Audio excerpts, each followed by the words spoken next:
నమస్తే అన్న అందరికీ నమస్కారం. కువైట్ నుంచి బంగారం తీసుకొని వెళుతూ ఉన్న వారికి ముఖ్య గమనిక అలాగే జాగ్రత్త అన్నమాట. ఎందుకంటే ఇటీవల కాలంలో మనం చూసుకుంటే బంగారం ధరలు విపరీతంగా పెరిగిపోతూ ఉన్నాయన్నమాట.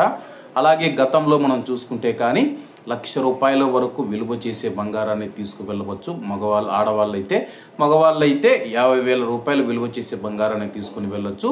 ఇప్పుడు మనం చూసుకుంటే కానీ తులం బంగారమే మనం చూసుకుంటే ₹1,00,000 ఉందన్నమాట. అంటే ఆడవాళ్ళు వచ్చేసి బంగారం, మగవాళ్ళు వచ్చేసి 5 గ్రాముల బంగారం తీసుకుని వెళ్లాల్సి ఉంటుంది. ప్రస్తుతం మనం చూసుకుంటే గానీ కువైట్ నుంచి ఇండియాకు బంగారం తీసుకుని వెళుతూ ఉన్నవారు ఎవరైతే ఉన్నారో ఒకసారి ఆలోచించండి.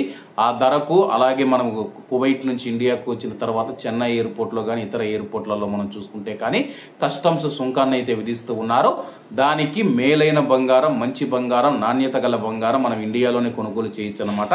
ప్రస్తుతం కువైట్ నుంచి బంగారంతో వెళుతూ ఉన్న భారతీయ ప్రవాసులు భారతీయ కస్టమ్స్ బ్యాగేజీ నిబంధనల ప్రకారం బంగారం పరిమాణం మరియు రూపం విదేశాలలో వారు గడిపిన వ్యవధి ఆధారంగా ఉంటుందని చెప్పేసి కస్టమ్స్ అధికారులు తెలుపుతూ ఉన్నారు.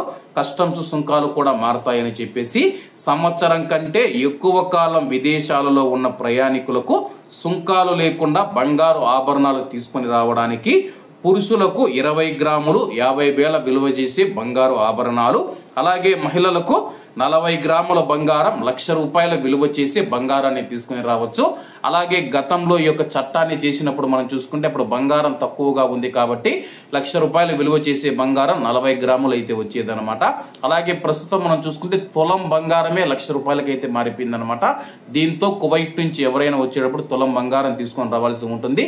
అలాగే చాలా మంది తెలుపుతూ ఉన్నారు, మేము 3 తులాలు తీసుకొచ్చాం, 4 తులాలు తీసుకుని వచ్చాం, 10 తులాలు తీసుకుని వచ్చాం, మమ్మల్ని ఎవరు పట్టుకోలేదని చెప్పేసి అలా చాలా కొద్ది మందికి మాత్రమే జరుగుతుందన్న. కస్టమ్స్ అధికారులు ఆ టైంలో డ్యూటీలో బిజీగా ఉండడం, లేదంటే మీరు దిగుతూ ఉన్న విమానం ఏదైతే ఉందో అది తెల్లవారుజామునో లేకపోతే అర్ధరాత్రులు దిగుతూ ఉన్నప్పుడు కస్టమ్స్ అధికారులు యాక్టివ్ గా ఉండరు కాబట్టి మీరు ఆ యొక్క బంగారాన్ని తీసుకుని వెళుతూ ఉన్నారు. లేదంటే సాధారణ సమయాలలో మనం చూసుకుంటే కస్టమ్స్ అధికారులు పట్టుకుని ముఖ్యంగా కువైట్ మరియు గల్ఫ్ దేశాల నుంచి వస్తూ ఉన్నారంటే బంగారాన్ని తీసుకుని వస్తారని చెప్పేసి ఒక నిర్ధారణకైతే వాళ్ళు వచ్చేసారన్నమాట. వచ్చిన తర్వాత కస్టమ్స్ డ్యూటీ కింద మనం చూసుకుంటే 30%, 40% అయితే వసూలు చేస్తూ ఉన్నారు. అలాగే మీరు ఏదైనా లంచాల రూపంలో ఇవ్వాలనుకుంటే ఒక 20%, 15% కట్టేయండి.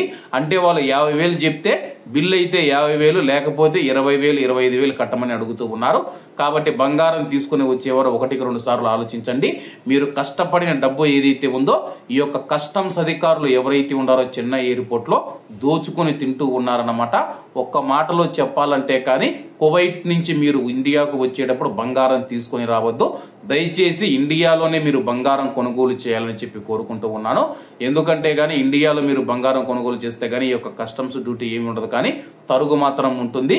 మనము ఇన్నాళ్ళు కష్టపడి సంపాదించిన డబ్బు ఏదైతే ఉందో అది తీసుకుని వచ్చిన తర్వాత కస్టమ్స్ అధికారులు ఏదో మనం దొంగతనం చేసి దోపిడీలు చేసి బంగారాన్ని తీసుకుని వచ్చినట్టు వాళ్ళైతే యొక్క బంగారాన్ని స్వాధీనం చేసుకుని నానాకు ఇబ్బందులు అయితే పెడుతూ ఉన్నారనమాట. ప్రస్తుతం ఈ యొక్క విషయాన్ని ఆలోచించాలని కోరుకుంటూ అందరూ బాగుండాలి, అందులో మనం ఉండాలి. అందరికీ నమస్తే అన్న, జై హింద్.